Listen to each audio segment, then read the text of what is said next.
A rookie hit 3 home runs in his debut, and we'll find out who Lindsay is in and out on for the postseason. We'll be getting to all of it on Locked On MLB Game Night. When that final out is made, you know it's time for Locked On MLB Game Night.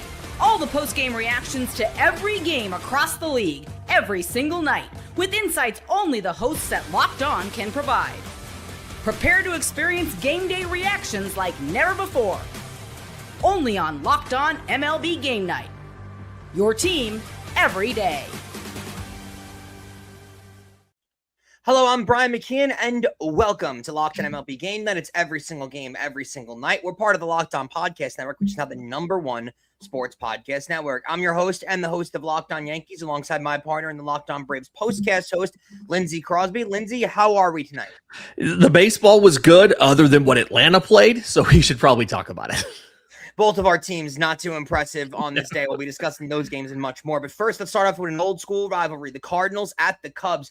Cardinals 62-61 at the Cubs, who are 72-52. St. Louis wins this game 8-4, but that's not the story. Let's hear from JD Haffron at the Locked On Cardinals podcast on this victory. Major League Baseball history at Wrigley Field as Cardinals 23-year-old rookie outfielder Joshua Baez hits not one, not two, but 3 home runs in his first 3 Major League at-bats in the Cardinals' 8-4 victory over the Cubs. Hey, it's JD from Locked On Cardinals. And where were you when Joshua Baez debuted? That is the question that Cardinals fans are going to be asking each other for many, many years to come. The team's number 3 overall prospect, according to MLB Pipeline, does something that has never happened in the game. Debuting with 3 home runs in his first 3 at-bats. Heck, the first pitch he saw, he hit 449 feet to center field to put the Cardinals up 3-0. Second at bat, he yanks one down the line in left field, puts the Cardinals up 4-3. Then in his third at bat, why not? Let's go Oppo Taco instead. Gives the Cardinals a 6-3 lead. Blaze Jordan, Alec Burleson, they also hit dingers in this one. But the story all around the league is going to be Baez. He finishes the game 3 for 4. Yeah, he lined out in his last at bat. But he gets 5 RBIs, 3 runs scored. Take a bow, young man. There has never been a better Major League debut in the history of the sport than what you did today. For the latest updates and info, be sure to keep it Locked On Cardinals. Hard to not be excited as a Cardinals fan like JD was there. Just an unbelievable performance in your debut, in your first 3 at-bats. I mean, hard for a Cardinals fan not to be super pumped when the number 3 overall prospect does this in his debut, Lindsey. Yeah, I mean, like, he was... Ollie Marmol talked before the game. Is excited because of the physicality that he had, but also his aggressive mindset and how he just wants to go up there and perform, and he absolutely did that. The one thing I'm going to point out, though, these homers, 449, 382, 368 in order. So at this rate, he'll be hitting balls like only in the infield in like 2 weeks. Hitting those home runs, too, in Wrigley, not an easy task at all, but was able to do it. Really impressive stuff. Michael McGreevy went 6 innings of 5 hit ball, 3 runs. None of them earned, though. 2 walks, 6 strikeouts. Matthew Boyd, 5 1/3, 5 hits, 7 earned, 3 walks, 2 strikeouts. He gave up 4 home runs in the game. Cubs got a 3-run homer from Michael Conforto in the second inning of this game. I want to ask you this, and this is my theme that I'm going to go with throughout the entire show, is seeing if teams that are sort of in the bubble and just outside of the bubble, if they're going to be playoff teams in the next coming future. Now, the Cardinals have seemingly have, pulled their way out of the playoff race. And now they're 3.5 out of it behind Arizona. It's all jumbled in that National League wildcard spot. But do you give the Cardinals any chance here to find their way in? I think we can both acknowledge the Cubs are probably in, though. Yeah, Cubs are, they're first place in the wild card. They're in. Cardinals, I've kind of got them not, simply because pitching's still a problem, and you sent Dustin May and some relievers out. So the offense is great. Ball go boom can take you for a while, but you need the arms, and they just don't have them. An even run differential on the year for the Cardinals, too, kind of an indication of a team that's not going to be able to run away with things the way they look presently constituted. Let's go to the Brewers and the Dodgers, both teams who are surely in the postseason. Brewers 76-48 at the Dodgers, who are 74-50. Milwaukee wins this game 4-1. They've taken 5 out of their last 6 games, an impressive road victory for the they would have lost 5 out of the last 6 games. They would have lost this game, but an impressive road victory in Los Angeles. Let's hear from Chuck Freeman of the Locked On Brewers podcast on this victory. I thought tonight was a monumental moment in the early career of Mizorowski. Hey everybody, Chuck Freeman, Rapid Reaction, Locked On Brewers. First of all, the Brewers have won 2 of 3 in Los Angeles so far. That's huge, man. Coming off 0-3 in San Diego. But Mizorowski tonight, bases juiced, facing Freeman and Ohtani. And I'm like looking over to the dinner table because you're peeking over the dinner table, wondering what's going to happen here. And what happens? He strikes out both guys, and Mizorowski walks off the mound. Big celebration, fist pump. 6 innings on 4 hits. Yeah, did not have the great fastball, but the slider was there, and Miz got the win and led Milwaukee to the victory. And how about Joey Ortiz? You could argue Ortiz has been the Brewers' best clutch hitter as of late, right? 2-run home run to put them on the board. And Contreras finally got his first hit on this trip. He's got 2 tonight and hit a 2-run home run. And that was good enough for the win. 4 runs held up with Miz, and terrific bullpen work as well with the Brewers down without Uribe. So Ashby closed it out, and the Brewers can take 3 of 4, but they got to face Skubal coming up on Sunday. We'll talk to you late Sunday night, early Monday morning on the next edition of Locked On Brewers. Please subscribe. Yeah, impressive stuff out of Mizorowski. 6 innings of 5 hit ball, 1 earned, 1 walk, and 6 strikeouts in the day. Justin Verlatsky, not the same. 6 innings of 4 hit ball, 4 earned, 1 walk, and 6 strikeouts. Gave up 2 home runs in the game, too. Verlatsky got done by Joey Ortiz, 2-run homer in the 2nd inning. William Contreras had a 2-run homer in the 4th. Mizorowski gave up an RBI triple to Ohtani in the 3rd. Nothing else he gave up in the game. I want to ask you this, though. This is kind of serious. If you've taken 2 out of 3 so far from Milwaukee, if you take 3 out of 4 from the Dodgers, who to credit are not playing well at the moment, this has got to be some heck of a confidence boost for the Milwaukee Brewers, who came in after getting swept by the Padres to do this on the road in Milwaukee. That's got to make them feel really good, Lindsay. Like it's a confidence boost, but at the same time, I think we all kind of assume that Los Angeles is doing that NBA thing and just kind of coasting to the postseason. Yeah. I don't think they care if they're the 2 seed, 3 seed, or whatever. And so, like, you might feel good about it, but does that give you too much confidence going into October when they're actually trying? That's my question here. I think Milwaukee can feel good about this, and the Dodgers probably don't care. Yeah, that's probably how I would look at it, because the Dodgers have been there, done that, won 2 straight titles, and if they want to take it for confidence, sounds good. The Dodgers are just going to get into the postseason with whatever seed they have, which could wind up being a wild card at this point, but they're going to do whatever. It doesn't matter to them. They're going to find their way into the postseason and most likely dominate once they get there. Let's go to the Diamondbacks and the Braves. D-backs 65-58 at the Braves, who are 73-50. Arizona wins this game 10-3. They're playing some of the hottest baseball in all of baseball right now. Eduardo Rodriguez, 6 innings of 5 hit ball, 2 earned, no walks, and 5 Ks. Grant Holmes, 3 2/3 of 6 hit ball, 6 earned, 3 walks, 3 Ks on the day. Nolan Arenado had 2 home runs and 4 RBIs on the day. Vargas also had 3 RBIs on the day. Your Braves have been a talking point all year, and they're going to coast their way into the postseason. Although they haven't played terrific baseball of late, they're going to find themselves into the postseason. I got to ask you here about Arizona, though. They have played scorching hot baseball over the last, now it feels like, month. They've dragged themselves all the way back into the postseason race. They now find themselves 8 games over 500. They're tied with the Phillies for that second wild card spot. Yeah. Now, it's very jumbled in the bottom of that National League for that last wild card spot, but do you find this Arizona team getting themselves into the postseason? They remind me a lot of the Blue Jays from last year. Ton of contact. They're not whiffing. They're not striking out, and they're hitting the ball hard. So defense isn't as good as Toronto last year. I don't think the starting pitching is as good as Toronto last year, but they're good enough to make it in. The question is going to be, can they do anything when they get there with this being their rotation? But they're playing really good baseball, and they're doing all this. They're following the blueprint that Toronto established last year. If I ask you now, the date is August 16th as we record this game. It's about a month and a half left in the regular season, just about exactly. If I ask you this, the final 2 out of 3 wild card spots in the National League go between Philly, Arizona, San Diego, and Miami. Who gets those 3 spots, those 2 spots? I've probably got Arizona and Philly. I know that San Diego's been playing really well as of late. I just don't trust them to keep this up.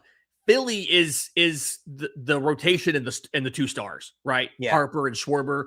Arizona's playing really well without the arms. They're all flawed teams, but I just feel like San Diego is going to be the one that's going to fall back down. If Jackson Merrill stops hitting again, they're in trouble.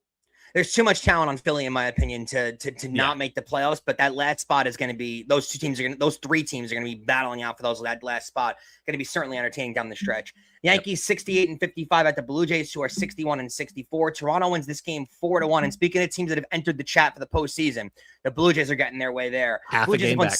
7 of their last 9 games. Cam Schlittler won 5 1/3 of 4 hit ball, 1 earned 3 walks, and 7 Ks. Blue Jays went full bullpen game, and it didn't matter. Still able to get the victory here. Charles McAdoo had 2 hits, one of them being a tie-breaking double in the 7th inning, and then an RBI single to add one on in the 8th inning. They're a half game back. They're tied with Baltimore, who's also a half game back, who's tied with Detroit, who's also a half game back. And how about this? Minnesota's a game back. Cleveland's a game back. Seattle is 3 games back. That's all chasing Texas for the final wild card spot in the American League now. I don't think any of these teams are catching Boston or the Yankees. They're both 6, 5.5 and up games back. So I don't know if that's going to happen. But now you have, count them, 1, 2, 3, 4, 5, 6, 7 teams chasing one spot. Give me one of these teams that you think sneaks their way into the postseason late here. Oh man. It's really hard.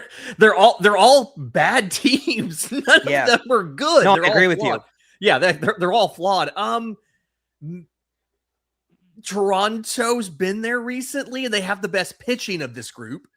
But I mean, maybe if Vlad gets back and he's healthy and starts hitting again, maybe. But I don't like any of these picks. That's the most educated opinion. I think Baltimore is going to fall off. I don't know what Minnesota did at the deadline. I assume they'll fall off. Seattle, I guess you can make the point. The talent's there, but Seattle's been inconsistent throughout the entire season. Yeah, I agree with you. That's a toss-up if there's ever been one for who's going to get that final wild card spot in the American League. I think we could both say, though, I don't think any of those teams making runs in the postseason once it starts. No. Let's go to the Red Sox and the Pirates. Red Sox 66-57, Pirates 60-65. Boston wins this game 4-0. Sonny Gray was awesome. 7 innings of 6 hit ball, no earned, 1 walk, and 7 strikeouts. They needed that start desperately out of him. Boston's been struggling of late. Jared Jones went 5 innings of 4 hit ball, 1 earned, 2 walks, and 7 Ks.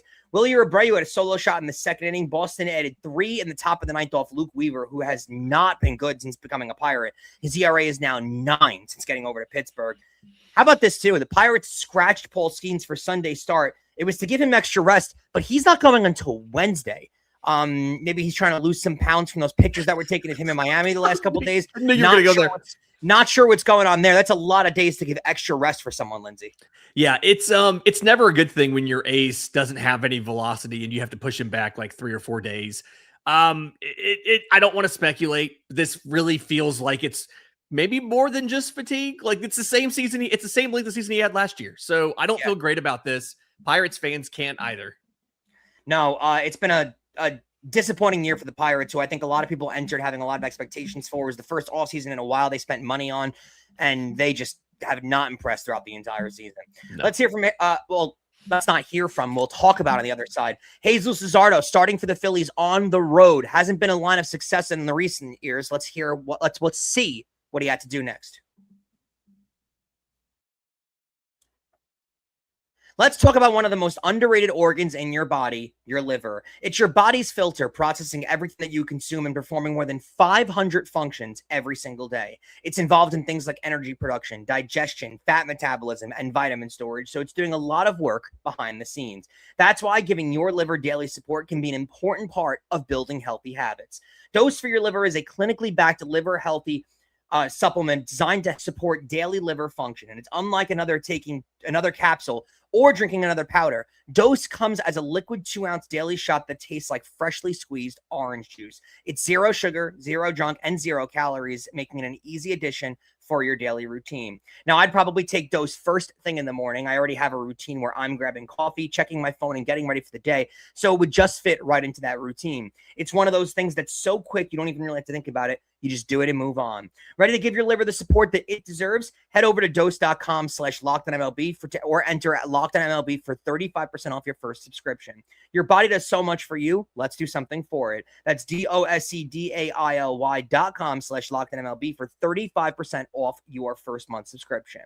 And Locked On MLB Game Night is also brought to you by Stance. It's time for the Everyday Icon presented by Stance, and as the official sock partner of Major League Baseball, Stance knows greatness isn't built in a single moment. It's earned over time through consistency, preparation, and showing up every single day. That's why each week we're recognizing one player whose performance embodies those same qualities. And I think we'd be crazy not to mention Joshua Baez in this game. 3 home runs in his first 3 at-bats for the St. Louis Cardinals. What a rookie performance. What a way to make Cardinals fans feel super excited in what's been an up and down season.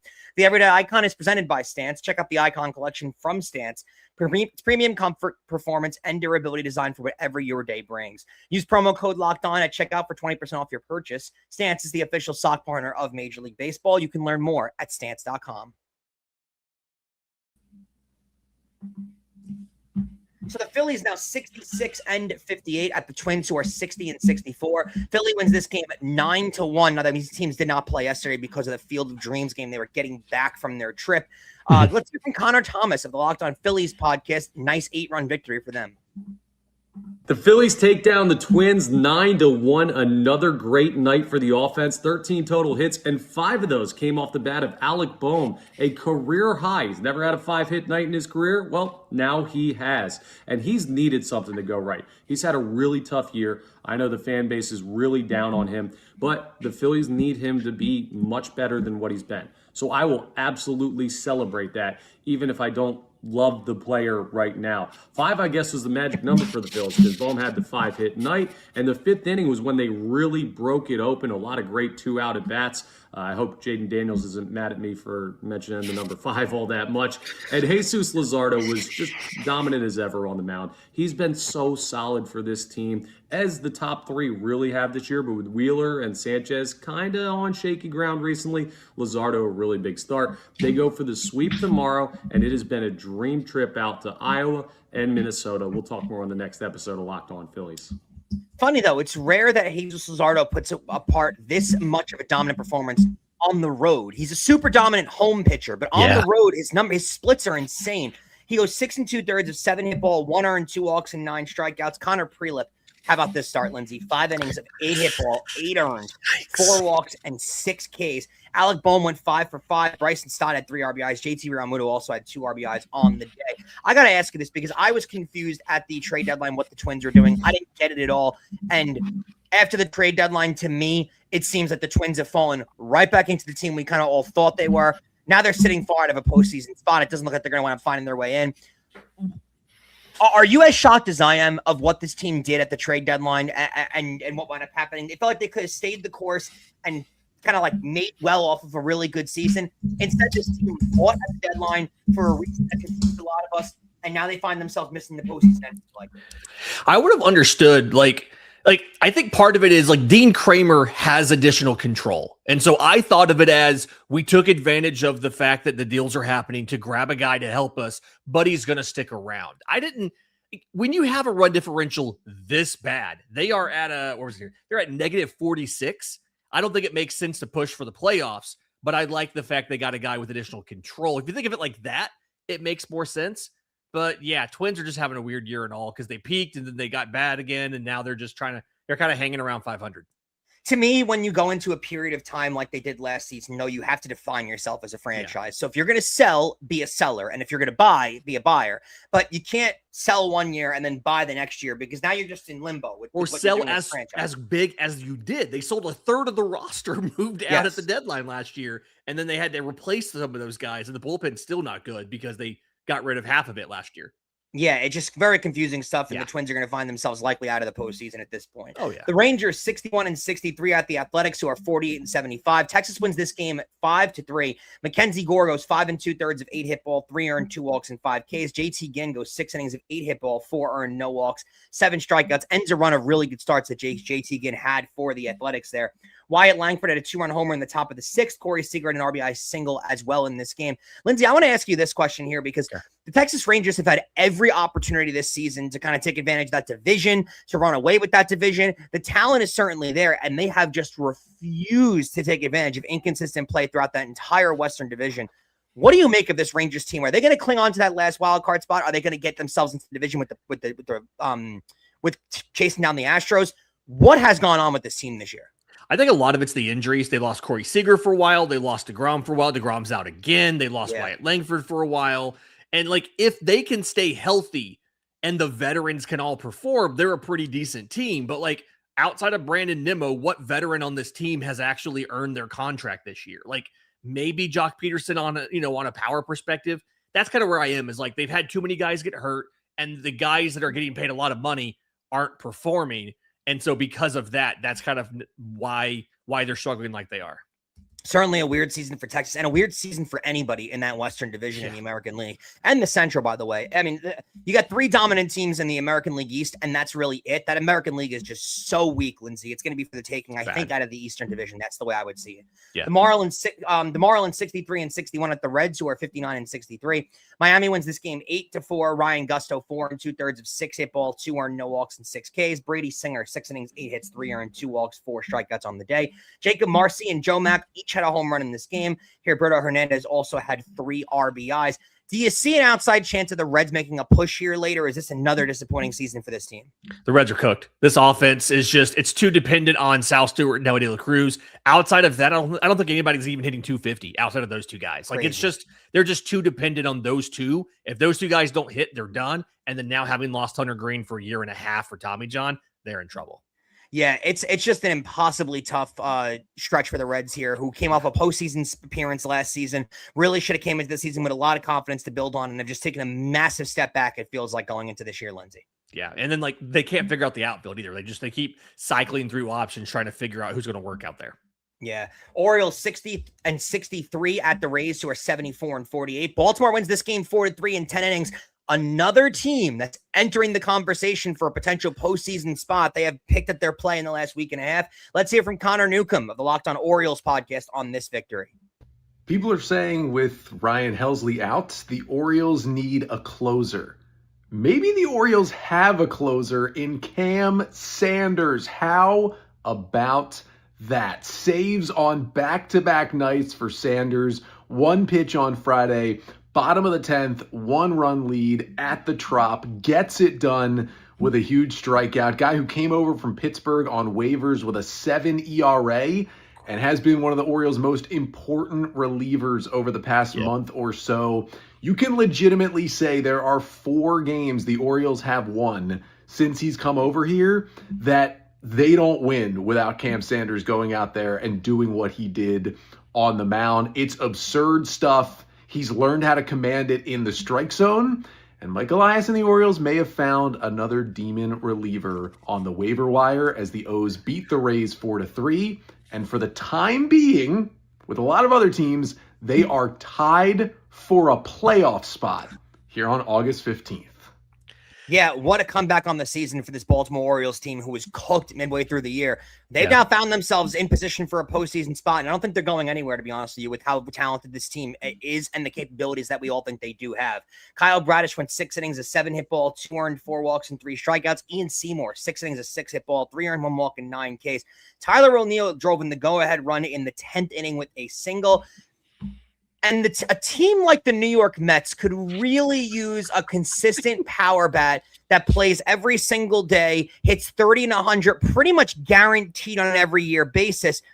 I don't know why I mentioned that, but another note, Pete Alonso hit his 27th home run of the year as a solo shot in the 5th inning. Lindsay, do you give any hope for the Baltimore Orioles to squeeze their way into that final wild card spot in the American League? They've got the young bats. Question's going to be is can they all hit? But I mean, if they can get things like Tyler O'Neill, he's been hot right now. If they can keep him going, Jackson Holiday, if he can hit to the reputation that he has, like they've got the pieces. The guys just have to do it. Gunnar Henderson's having a bad year. Mayo is having a bad year. Like everybody's struggling, but they have the guys. It's just a matter of can you harness this or not. Yeah, we'll see if they it's going to be an awesome chase down the stretch in the American League. And let's do the Mariners and the Astros. Mariners 58-66 of the Astros, who are 63-61. Seattle wins this game 10-5. Emerson Hancock, 7 innings of 5-hit ball, 2 earned, 2 walks, and 8 Ks. Hayden Wiesenski goes 4 innings of 7-hit ball, 5 earned, 1 walk, and 6 strikeouts. Cole Young homered twice. He had 4 RBIs in the end. It was the game tying. It tied his career high. Brendan Donovan also had 3 RBIs of his own. I want to ask you this quickly. This Mariners team, just incredibly inconsistent on the entire year. You don't give them any chance of dragging their way back into it. I mean, the talent's certainly there, but I don't love this team at all, and I give them no chance. What do you say?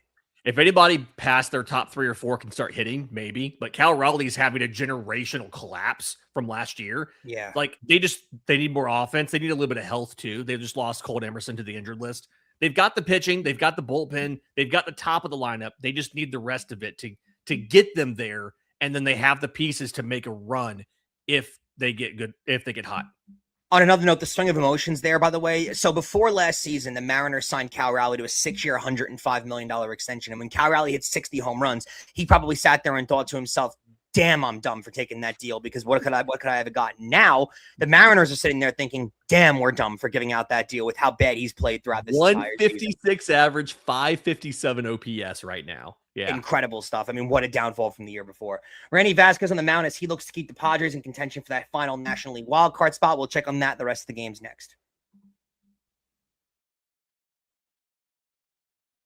There's nothing like getting to a major league game live, even better when you get to be in the building. The excitement, the fans. The only problem is getting tickets. It can feel like an absolute grind. Between the long queues, surprise fees, and the prices jumping at the checkout, that's where there's Game Time. The Game Time app gives fans the advantage with constant innovation to how you unlock amazing tickets and experiences with just a few taps. Plus, it's super simple to use. The Game Time guarantee means you get 100% authentic tickets delivered on time at the best prices possible. And here's the best part. The fees are included in the price you see. What you see is what you pay.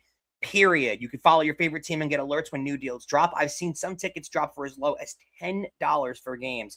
2 taps, it's done. There's no stress. There's no hidden fees. It's just great seats to your phone in minutes. That's what makes it so easy to decide last minute to hit up a game. Just take the guesswork out of buying Major League Baseball tickets with Game Time. Download the Game Time app today, create an account, and use code ONEWORDLOCKEDON for $20 off your first purchase. Terms apply. Again, create that account and redeem code LOCKEDON for $20 off.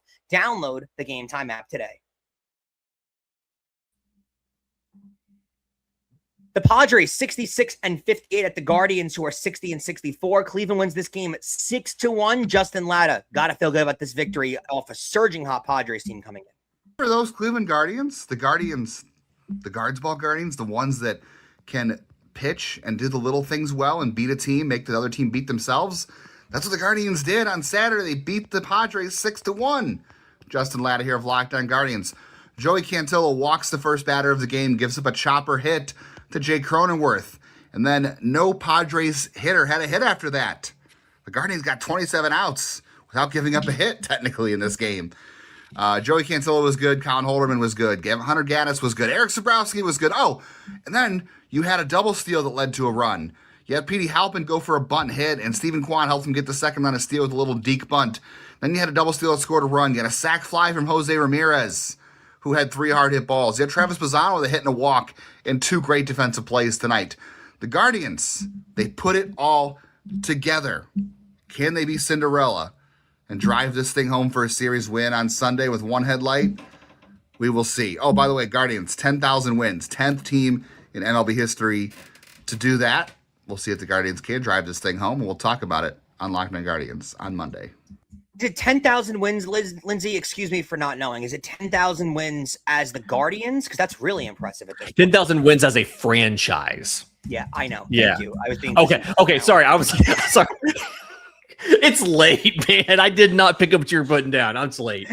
Randy Vasquez came in the 3rd inning of this game. He went 5 innings of 3 hit ball, 1 earned, no walks, and a strikeout. It would be impressive because the Guardians have been a team for about 5 years now if they had gotten 10,000 victories at this point. But hey, you'd think they'd have won a World Series by now if they had done that. You know what? More impressive that they haven't won a World Series at this point while winning 10,000 games in about 4 seasons. Joey Cantillo, 6 innings of 1 hit ball, 1 earned, 3 walks, and 7 Ks. Kind of feel like the Padres in this game reverted back to what they were at the start of the season. Were just inconsistent bats and not being able to play well. Do you find them sneaking their way in or no at this point? They have a path. When you have offensive stars who can hit for power, when you've got some good pitching, you can make it work. But do they have the good pitching? Like, I don't, other than Michael Casey Mize hasn't been good. Robbie Ray hasn't been good. Do they have the pitching? That's my question. I don't know. One thing's for sure. Speaking about power bats that have picked it up, Fernando Tatis Jr., certainly one of those. He's got 5 home runs in his last 10 games. Really good stuff from him. Jose Ramirez in this game had a sac fly in the 5th. Stephen Kwan drove in a run in with a double in the same inning. The White Sox 64-58 at the Tigers, who are 60-63. Chicago takes this game 4-3. Troy Melton went 4 1/3 of 9 hit ball, 3 earned, 1 walk, 4 strikeouts on the day. Anthony Kay went 5 1/3 of 6 hit ball, 3 earned, 2 walks, and 4 strikeouts. He's been inconsistent throughout the entire year for the Tigers. Both teams traded RBI singles in the first inning. White Sox got 2 more in the third on Colson Montgomery's RBI double. Tigers responded with Eduardo Valencia having a solo shot in the fourth. Gleyber Torres had an RBI double in the fifth inning. Randall Grichuk's RBI double in the seventh was the game-winning run for the Chicago White Sox in this game. Looks like the White Sox are going to find their way to win this division. Do you think the Tigers sneak in later? Or is the talent just not there enough for them? They've been really good recently. The line is so slim, but the American League is so bad. Like, there's a path. They made this work last time they traded the pitcher at the deadline and then still went out and made the postseason. They traded Jack Flaherty. It still worked. So they can get there. Everything's got to go right. And I'm worried the offense is not going to go right. It does feel like multiple teams in the American League can feel like they control their own destiny at this point. And I don't think a lot of teams wouldn't trade that position. Yeah, exactly. Just win games and you'll find your way in. So a lot of teams would probably love to be in the spot that they're in right now. The Nationals 60 and 65 at the Mets, who are 55 and 59 and 69. The Mets win this game 5-4. They played better baseball over the last month, truth be told. They just buried themselves so much in the start of the year that there's no hope for that franchise. Sean Manaea went 6 1/3 of 6 hit ball, 4 earned, 2 walks, and 7 strikeouts. Will Dion came in the second, 2 outs in the first inning because he wasn't good enough to start in the first 2 outs. 4 1/3 of 1 hit ball, 2 earned, 4 walks, and a strikeout. Mets were down 4-3 in the ninth inning before Francisco Alvarez had a game-tying double in the ninth inning. Then Francisco Lindor walked it off with a single later on in that inning. The Nationals 5 games under 500. It was a nice start to the season, Lindsay, but it feels like they've really tailed off since really the All-Star break at this point. You don't see the Nationals making a late run here, do you? The offense is there. The pitching's not. They also traded away one of their best starters. They just don't have the arms to stay in these games. You can see they had to baby Will Dion just to get him in. He still walked 4 guys and was lucky to only give up 2 runs. Yeah, so it's not. It was a nice season start for the Nationals, something to build off of, but definitely not. You can see the hope, right? Yes. The Royals 50 and 74 at the Angels, who are 49 and 75. LA wins this game 1-0. Royals have now lost 5 out of their last 6. Randy Dobnak had 5 2/3 of 4 hit ball, no earned, 2 walks, and 6 Ks. But the story here is Reed Detmers. 8 innings of 2 hit ball, no earned, no walks, 11 Ks on the day. Great start, the best start of the day in the major leagues. Nolan Schonel had an RBI single in the bottom of the 8th inning. It's the only run that was scored in this game. And let's go to the Rockies and the Giants. Rockies 49 and 74 at the Giants, who are 51 and 72. San Francisco wins this game at 7-1. Michael Lorenzen 3 2/3 of 4 hit ball, 6 earned, 3 walks, and a strikeout. Logan Webb went 6 innings of 4 hit ball, 1 earned, no walks, 7 Ks on the day. Colorado scored first with an RBI single in the top of the third. San Francisco had the next 7 runs of this game. Drew Gilbert had a solo home run and a 2 RBI single. Rafael Devers had an RBI double, and Bryce Eldridge also had an RBI single. We want to thank you all for joining us for this episode of Locked on MLB Game Night. Don't forget to like, share, and subscribe. We hope you'll come back and visit us next time on MLB Game Night. It's every single game, every single night.